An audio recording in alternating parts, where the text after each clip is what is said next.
The Grand Selection Hall was the most beautiful building in the entire empire. Its walls were made of crystal that glowed with soft blue light. The ceiling stretched so high that clouds sometimes formed inside. Tonight, thousands of guests filled the hall. They came from 100 different worlds, wearing their finest clothes and showing off their wealth. This was the choosing ceremony, the most important event in society. Every year, the noble daughters of the empire were presented to the galaxy's most powerful men. Warriors, merchants, diplomats, and princes came to select a bride. A good match meant power and respect for the family. A bad match meant shame, and no match at all meant disaster. Stood at the very end of the line of noble daughters. Her silver hair fell past her shoulders like moonlight on water. Her skin was pale, with only the faintest glow of bioluminescence. Full-blooded shone like stars, barely flickered. She was a half-blood. Her mother was Duchess Vila, one of the most respected women in the empire. Her father was unknown, some who had disappeared before was born. This made her different. In society, different meant wrong. This was her third choosing ceremony. 3 years of standing in this hall. 3 years of watching others get selected while she remained alone. 3 years of hearing the whispers. "Look at her," a nobleman said to his companion as he walked past. "Still here, does she not understand that no one will ever choose her?" "Her mother should have hidden her away," his companion replied. "Bringing a half-blood to the ceremony only brings shame to house." Heard every word. She kept her face calm and her back straight. She had learned long ago that showing pain only made things worse. The ceremony continued. A merchant with 4 arms examined the noble daughters like they were products in a shop. He had gray skin and small black eyes that seemed to calculate the value of everything they saw. He stopped in front of her exactly 2 seconds before moving on without a word. Next came a warrior. There were massive creatures, standing over 7 feet tall with muscles like stone and teeth like knives. They valued strength above all else. The warrior looked at and laughed. "This one," he said loudly, making sure everyone could hear. "She looks like she would break in a strong wind. What use is a wife who cannot even lift a sword?" His companions laughed with him, said nothing. She had heard worse. The hours passed slowly. One by one, the other noble daughters were selected. Some went to handsome young princes, some went to old wealthy merchants, some went to warriors who would take them far across the galaxy. But they all went somewhere. Remained! Her mother had stopped coming to these ceremonies after the first year. Her half-siblings pretended they did not know her. When returned home tonight, she would return to a house full of people who wished she did not exist. She was thinking about this when she noticed something strange. A small group of beings she had never seen before entered the hall. They were short, barely reaching her shoulder. They had smooth skin in shades of brown, no extra limbs, no glowing features. They looked almost fragile compared to the other aliens in the room. "Humans," someone whispered nearby. "From the Sol system." Had heard of humans. They were newcomers to the galaxy, having only discovered space travel about 100 years ago. They had no special abilities, no advanced biology, nothing that made them stand out. Most of the older races considered them unimportant. The human delegation moved through the hall quietly. They seemed uncomfortable, like they knew they did not belong here. Their leader was a woman with gray hair and sharp eyes.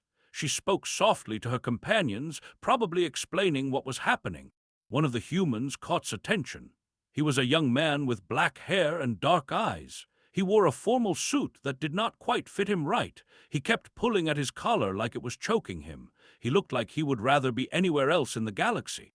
But there was something about his face that made keep watching. He did not look at the noble daughters the way the others did.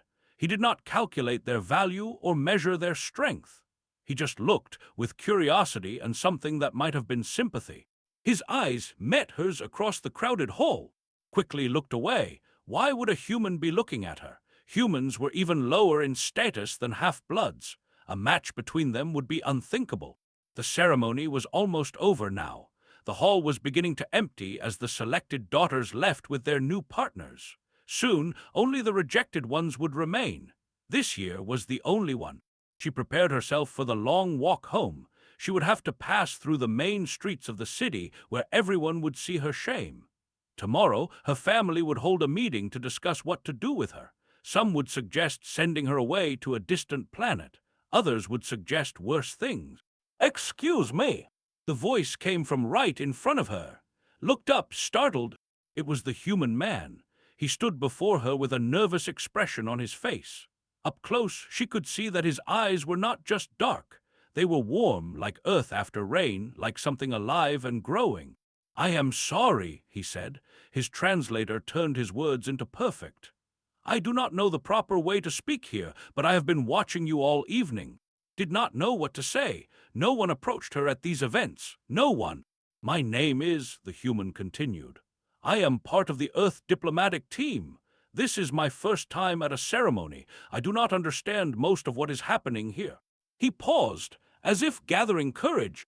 "But I do understand what it looks like when someone is being treated unfairly. I watched how the others looked at you tonight. I heard what they said, and I want you to know that I think they are wrong." Felt something strange in her chest. It was like a door opening in a room that had been locked for years. "You carry yourself with more dignity than anyone else in this hall," said. "Whatever they say about you, they are wrong." For 200 years had lived in the shadow of her own birth. She had been told she was defective, tainted, worthless.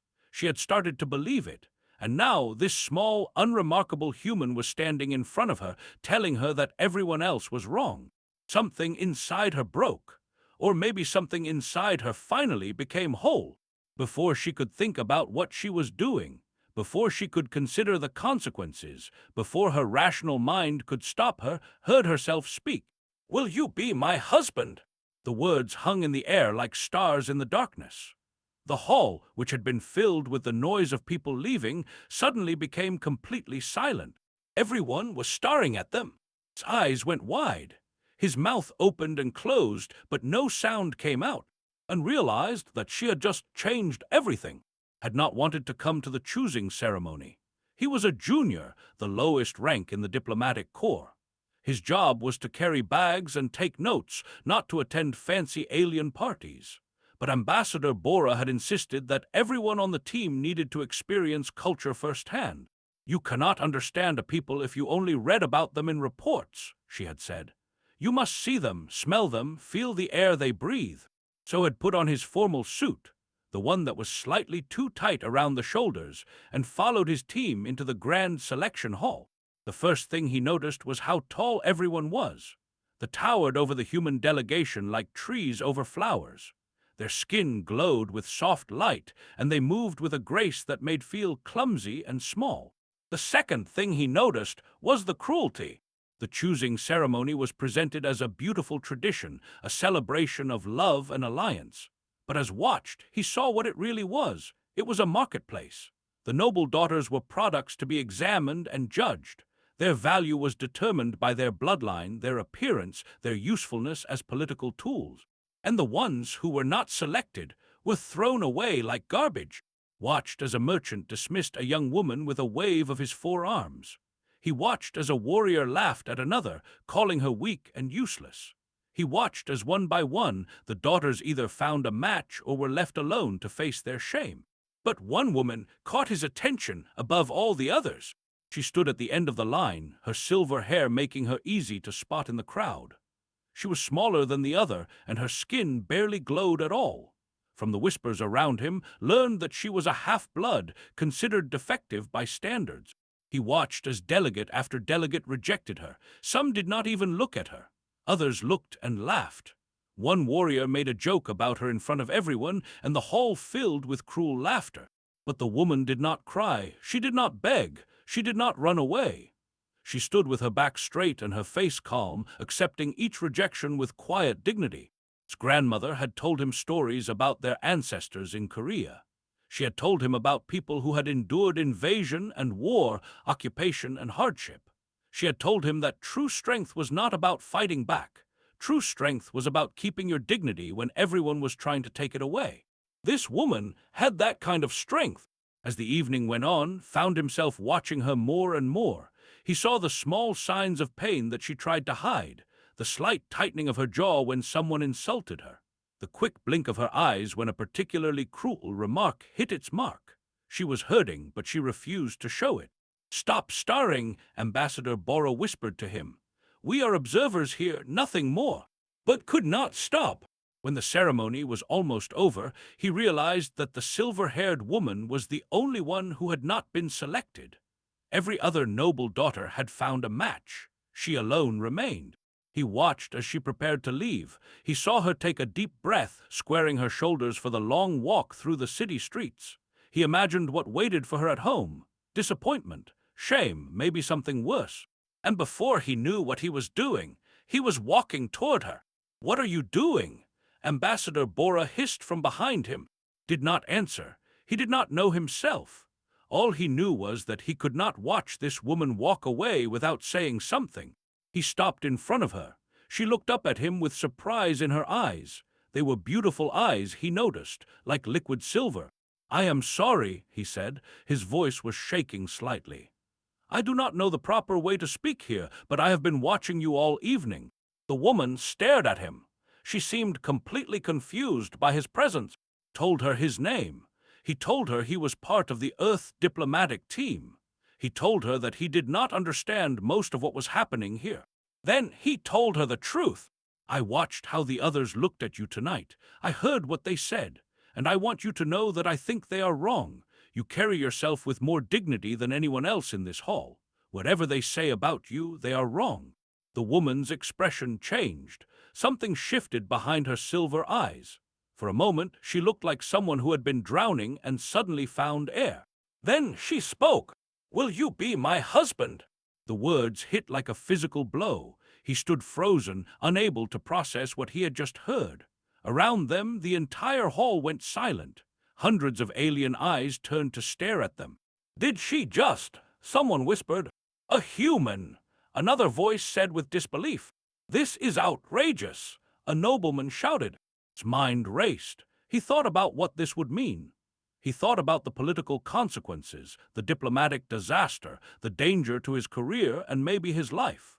He thought about how crazy it was to even consider saying yes to a woman he had just met, from a species he barely understood, in a society that clearly hated her. He thought about all of this in the space of a heartbeat. Then he looked at her face. He saw the hope there, fragile and desperate. He saw the fear that he would reject her like everyone else. He saw a woman who had taken an enormous risk, betting everything on a stranger's kindness. If he said no, she would be destroyed. Not just humiliated, but completely destroyed. He could see it in her eyes. Thought about his grandmother again. She had always told him that the measure of a person was not what they did when it was easy, but what they did when it was hard. This was hard. This was possibly the hardest decision he had ever faced. "Yes," he said. His voice was quiet, but in the silence of the hall, it carried to every corner. "I accept." For a moment, nothing happened. The hall remained frozen, everyone too shocked to react. Then the chaos began. "Impossible!" The High Minister pushed his way through the crowd. His skin flashed red with anger, so bright it was almost blinding. "This is against all tradition. A daughter of house cannot bond with a human. Humans have nothing to offer," a merchant shouted. "They are primitives. They have no psionic abilities, no special technology, nothing of value." "This is a joke," a warrior laughed. "The half-blood and the weakling, what a perfect match for defectives." The crowd pressed in around them. Felt's hand found his. Her fingers were cold and trembling slightly. "I am sorry," she whispered. "I did not think about what this would mean for you. I could not." "It is okay," said. He was surprised by how calm he felt. "I made my choice." Ambassador Bora pushed through the crowd and grabbed his arm. Her face was a mixture of anger and something that might have been respect. "Do you have any idea what you have just done?" she demanded. "Yes," said. "I think I do." She looked back at him. In her silver eyes, he saw something he had never seen before. Hope! And decided that whatever happened next, whatever consequences came from this decision, it was worth it. Because for the first time in what might have been years, someone had given this woman hope. The galaxy would just have to deal with it. After the incident at the choosing ceremony, she had been taken to a small room in the palace and told to wait. Guards stood outside her door. No one came to see her. No one told her what was happening. She was alone with her thoughts and her fears. She kept replaying the moment in her mind, the human's face when she asked him, the shock in his dark eyes, the pause that felt like forever, and then his answer. Yes! Why had he said yes? He owed her nothing. He did not know her. He had no reason to tie his life to a half-blood reject, yet he had looked at her and said yes. Did not understand humans. But she was starting to think that maybe, just maybe, that was not a bad thing. On the fourth day, the door finally opened. A guard told her that she was being taken to the council chamber. The High Council wanted to see her. The council chamber was a massive room at the heart of the palace. 12 seats were arranged in a circle, each one holding one of the most powerful in the empire. At the center of the room was a small platform where those being judged were meant to stand. Walked to the platform and stood alone. High Minister glared at her from his seat. His skin was still faintly red with leftover anger. "Do you understand what you have done?" he demanded. "I asked a man to be my husband," said. Her voice was steady. "I did not know that was a crime." "It is not a crime," another council member said. "But it is an insult to our traditions. A daughter of house bonding with a human, they are nothing. They have nothing. They are barely more advanced than animals. The humans have been in space for only 100 years, said. They have no psionic abilities, no enhanced biology, no significant military power. What could they possibly offer us? Wanted to answer. She wanted to say that maybe value was not just about power and abilities. Maybe some things mattered more, but she knew the council would not listen. The door to the chamber opened again. Ambassador Bora walked in, followed by and 2 other members of the human delegation. Looked tired. There were dark circles under his eyes and his suit was wrinkled. But he walked with his head held high, and when he saw, he gave her a small smile. Something warm spread through his chest. Ambassador Bora, High Minister, said coldly, "You has caused a diplomatic incident of enormous proportions. The entire galaxy is talking about what happened at our ceremony. We are the laughingstock of 100 worlds." "I am aware," Ambassador Bora said. Her voice was calm and businesslike. "And I am here to make things right." "The only way to make things right is to cancel this ridiculous engagement," a council member said. "The human must reject the half-blood's proposal. Then we can pretend this never happened." "I will not do that," said. Everyone turned to look at him. "I accepted," he continued. "I gave my word. Where I come from, a man's word means something. I will not take it back." High Minister's skin flashed red again. "You arrogant little creature, do you think your word means anything here? You are nothing. Your entire species is nothing." "Perhaps," Ambassador Bora said smoothly. "But before you dismiss us completely, I would like to make a proposal." She touched a small device on her wrist. A holographic display appeared in the air above the council chamber. It showed charts, graphs, lists of numbers and resources. "The Sol Confederation would like to offer House a trade agreement," Ambassador Bora said, "in exchange for recognizing this union." "Trade?" A council member leaned forward with sudden interest. "What could humans possibly have that we would want?" "Rare earth minerals," Ambassador Bora said. "Earth has some of the largest deposits in the known galaxy. We have been keeping them secret, waiting for the right opportunity to reveal them." The holographic display changed, showing images of minerals with strange names and stranger properties.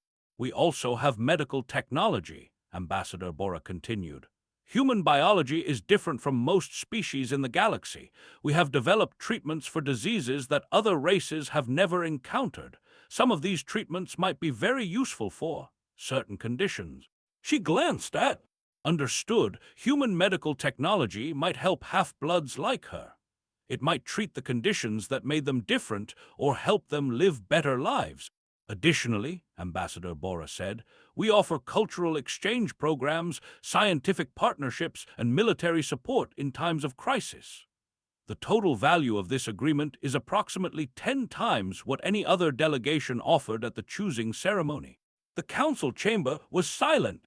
High Minister stared at the holographic display. His skin slowly changed from red to a thoughtful blue. "You planned this," he said slowly. "You knew this would happen." "No," Ambassador Bora admitted. What did was completely unexpected, but humans are good at adapting to unexpected situations. We saw an opportunity and we took it. Why? Another council member asked. Why would you offer so much for a half-blood and a junior? Ambassador Bora smiled. It was a small smile, but there was steel behind it. Because humans have a saying, she said, the strongest alliances are not built on power, they are built on trust, they are built on showing up when everyone else walks away. She looked at. Your people rejected this woman because of her blood. My people saw her worth when no one else did. That is the kind of foundation we want to build our relationship on. Felt tears forming in her eyes. She blinked them back quickly. High Minister looked at the other council members. Some of them nodded slowly. Others looked uncertain, but the greed in their eyes was clear. The trade agreement was too valuable to refuse. There is still the matter of the bonding trials, said. Any marriage in the Empire must be tested. The human must prove his worth. Impossible, a council member laughed. The bonding trials are designed for enhanced beings. A human cannot pass them. He will die in the first trial.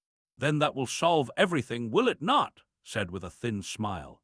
If the human fails, the marriage is void. If he somehow succeeds, we get the trade agreement. He spread his hands. Either way, we win. Ambassador Bora frowned. These trials, how dangerous are they? Very dangerous, said. Many have died attempting them. But that is the tradition. If the human truly wants to marry a daughter of house, he must prove himself. Everyone looked at. He was pale, could see fear in his eyes, but he did not hesitate. I will do it, he said. Ambassador Bora began.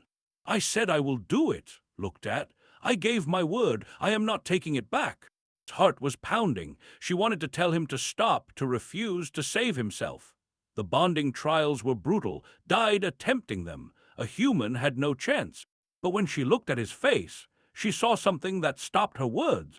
He was scared, but he was going to do it anyway. That was what made humans different, she realized. They were not stronger than other races. They were not smarter or faster or more advanced, but they had something that other races lacked. They refused to give up.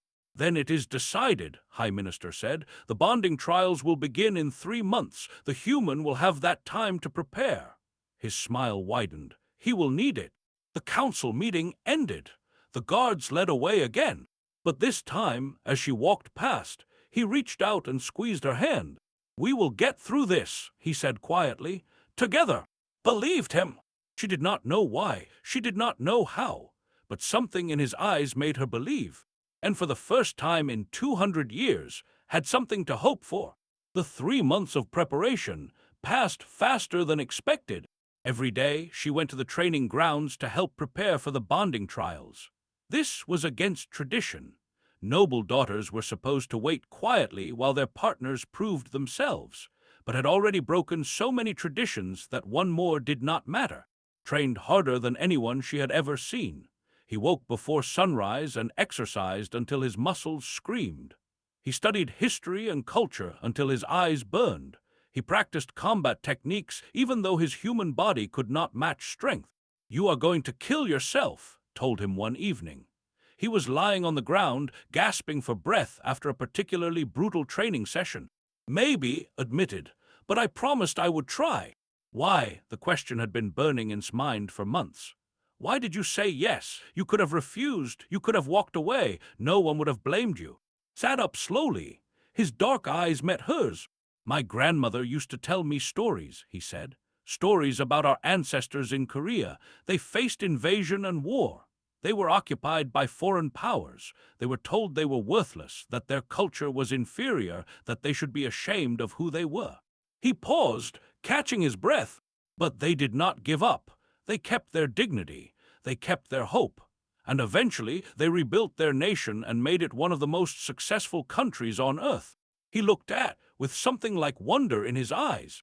When I saw you at the ceremony, you reminded me of those stories. Everyone was trying to make you feel worthless, but you refused to break. You stood there with your head held high, and I thought you were the bravest person I had ever seen. Felt tears forming in her eyes. She blinked them back quickly. I am not brave, she said. I am just tired of crying. That is the same thing, said with a smile. The day of the bonding trials arrived too soon. The trials were held in an ancient arena outside the city. Thousands of spectators filled the stands, eager to watch the spectacle. Most of them expected to see fail, some expected to see him die. High Minister stood at the center of the arena, his skin glowing with self-satisfied light. The bonding trials consist of 3 tests, he announced. The trial of mind, the trial of body, and the trial of heart. Each trial is designed to test the worthiness of those who would join our noble houses. Many have attempted these trials, few have succeeded. He turned to look at with a cruel smile. Today we witness something unprecedented, a human attempting the bonding trials. Let us see what these creatures are truly made of. The crowd laughed, said nothing. He just stood straight and waited. The trial of mind came first, was led to a large chamber filled with swirling mist. Inside was a psionic maze, a labyrinth of telepathic illusions designed to trap the mind and drive the participant insane. Used their psionic abilities to navigate through the illusions. Those without such abilities were supposed to be trapped forever. "He will not last 5 minutes," a nobleman said confidently. The mist swallowed completely. The crowd waited in tense silence. 5 minutes passed, then 10, then 30. "He is trapped," someone said. "It is over." But then, impossibly, emerged from the other side of the chamber. He looked confused, but unharmed. He walked out of the maze as if it had been nothing more than a morning stroll. The crowd gasped. High Minister's skin flashed with shock. How is this possible?" Ambassador Bora laughed from her seat in the stands. "Humans have no psionic abilities," she called out.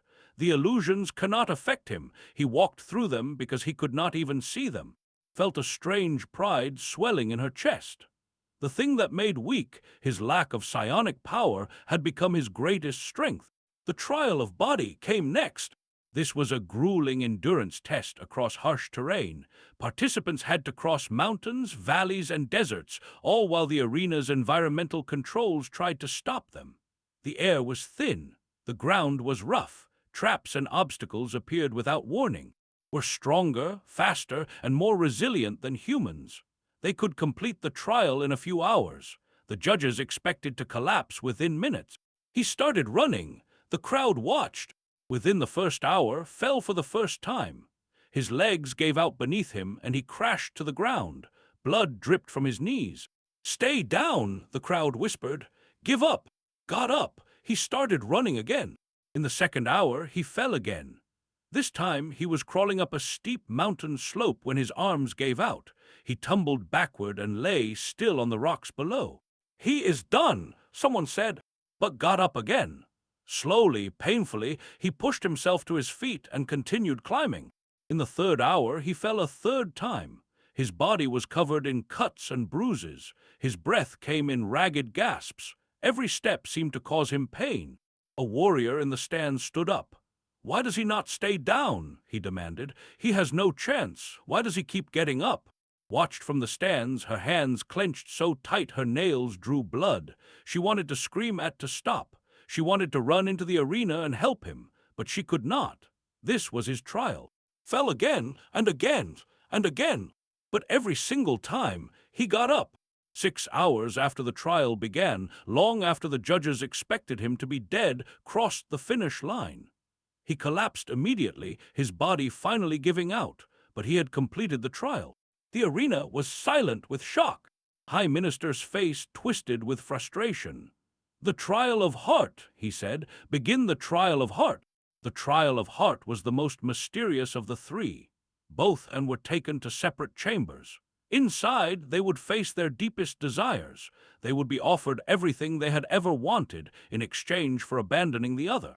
Its chamber was dark. Then lights appeared, and she found herself standing in the great hall of her mother's house. Her mother was there, her half-siblings were there, and they were smiling at her. Her mother said, opening her arms, "My daughter, my true daughter." A man appeared beside. He was tall and handsome, with skin that glowed like the sun. He reached out and took her hand. "You do not need the human," the vision of her mother said. "Choose Lord instead. He is one of the finest nobles in the empire. With him you will have everything: acceptance, respect, a family that loves you. Looked at the vision, it was everything she had wanted for 200 years, a family that did not reject her, a partner who would make her respectable, a life without shame. All she had to do was abandon. She thought about the human who had crossed a room full of hostile aliens just to tell her she had worth. She thought about the man who had said yes when he could have said no. She thought about someone who fell 7 times and got up 8. No, said. The vision, shattered like glass, in his own chamber, faced his own temptation. He saw Earth, his home, his family. He was offered a distinguished career, a comfortable life, freedom from an alien world he barely understood. All he had to do was leave behind. Thought about the woman who had asked him a question that changed everything. He thought about her silver hair and her quiet dignity. He thought about how she had believed in him even when he did not believe in himself. No, said. His vision shattered too, when they emerged from the trial chambers and found each other in the center of the arena. Without thinking, they ran toward each other. Their hands met, their fingers intertwined. The crowd was completely silent. High Minister looked like he had swallowed something sour.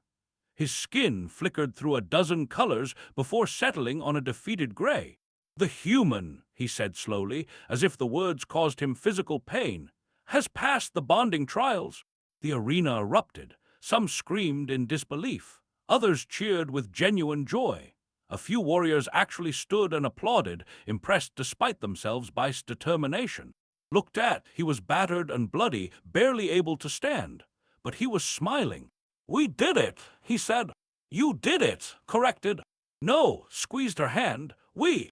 And for the first time in her life, understood what it truly meant to have a partner. Weddings were usually grand affairs, filled with telepathic bonds, light displays, and ceremonies that lasted for days, but had asked if they could include some human traditions as well. After everything he had done, no one dared refuse. So the wedding became a blend of 2 worlds. Priests performed the traditional bonding rituals, linking and life forces together. But then a human efficient read vows, simple spoken promises that both of them repeated aloud. "I promise to stand by you," said, looking into silver eyes. "In good times and bad, when the universe is kind and when it is cruel, I will never leave you." "I promise to stand by you," repeated. "Through everything that comes, you gave me hope when I had none. I will spend my life returning that gift."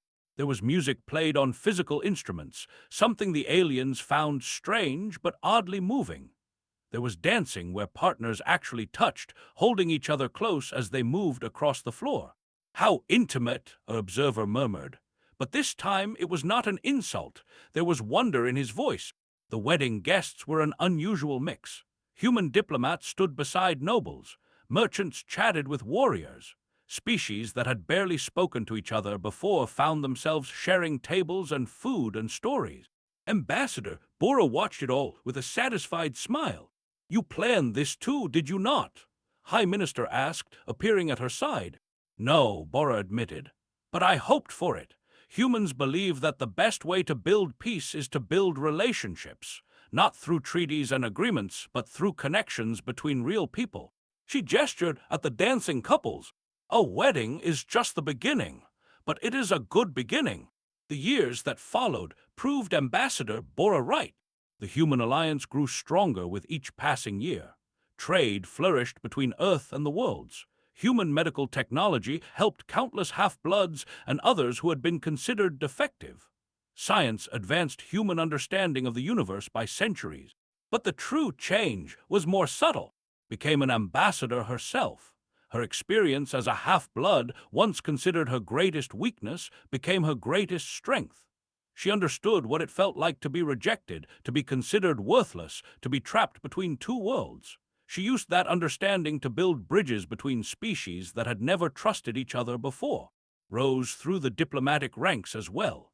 He became known throughout the galaxy as the human who had passed the bonding trials, the man who fell a dozen times and got up every time. People who had never met him told stories about his determination, but always laughed when he heard those stories. "I am not special," he would say. "I just did what any human would do." And slowly, The galaxy began to understand that he was telling the truth. Humans were not the strongest species. They were not the fastest or the most advanced. They were small and fragile, with short and no special abilities. By every measurable standard, they were unremarkable. But they had something that other species lacked. They saw worth in the worthless. They found strength in weakness. They refused to give up, no matter how many times they fell, and they believed, with a stubbornness that bordered on madness, that everyone deserved a chance. 20 years after the wedding, a new threat emerged from the darkness between galaxies. They were called the Void Swarm. No one knew where they came from or what they wanted. They simply appeared and consumed everything in their path. Worlds, ships, entire civilizations, all swallowed by the endless darkness. The first to fall was a colony, then a trading station, then an outpost. One by one, the great powers of the galaxy found themselves facing an enemy they could not defeat. The old alliances crumbled. Each species tried to save itself, abandoning the others to face the swarm alone. Trust, which had always been fragile between the different races, shattered completely. But humanity refused to retreat. Now a senior ambassador called an emergency meeting of all species. He stood before representatives from dozens of worlds, many of whom had never been in the same room together. "I know you do not trust each other," he said. "I know you have old wounds and older grudges. I know you think that you can survive this alone." He paused, looking at each delegate in turn. "You cannot, none of us can. The Void Swarm does not care about our differences. To them, we are all the same, food." He walked to the center of the room. 20 years ago, I stood in a hall much like this one. I was nothing special. Just a junior at a party I did not understand, but I saw a woman being treated as worthless, and I could not walk away. I said yes when everyone expected me to say no, and that single moment changed everything. He turned to look at who stood among the delegation. She smiled at him with love and pride in her silver eyes. "Humans believe that the universe is not built by the strongest or the," continued. "It is built by those who show up, those who stand together when standing alone would be easier, those who choose connection over isolation, hope over fear, love over hatred." He spread his hands. "I am asking you to show up, not for me, not for humanity, but for each other, because if we fall divided, we fall forever. But if we stand together, we might just survive." The room was silent. Then, slowly, the representative stood up. "The fight," he said. "We will not hide while others face the darkness." The representative stood as well. Calculate the odds of victory increase significantly if we combine our resources. We are in." One by one, the other delegates rose. Humans, dozens of other species. They stood together, united for the first time in galactic history. The war against the Void Swarm lasted 3 long years. The cost was terrible. Worlds were lost. Heroes died. There were moments when all seemed hopeless. But the alliance held. And in the end, against all odds, they won. Historians would later debate the factors that led to victory. Some credited superior military strategy. Others pointed to technological breakthroughs. Some argued that the Void Swarm had simply overextended themselves. But those who had been there knew the truth. They won because, for the first time, the galaxy stood together. They won because when everything was falling apart, they chose to hold on to each other. They won because a human showed them what it meant to never give up. The statue was erected 50 years after the wedding. It stood in the center of the rebuilt Grand Selection Hall, in the exact spot where had first asked her question. 2 figures holding hands, a woman with silver hair and a human man with kind eyes. The plaque at the base read simply, "To and who taught the galaxy that the greatest strength is not power, but the courage to say yes." Every year, on the anniversary of their meeting, couples from across the galaxy came to visit the statue. And humans, and hundreds of different species, united by a simple truth. Love was not about matching bloodlines or measuring strength. It was not about power or politics or practical alliances. It was about seeing worth in someone when no one else did.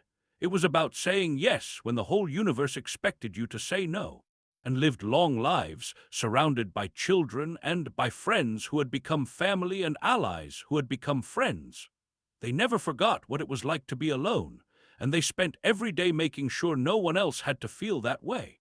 In the end, that was humanity's greatest gift to the galaxy.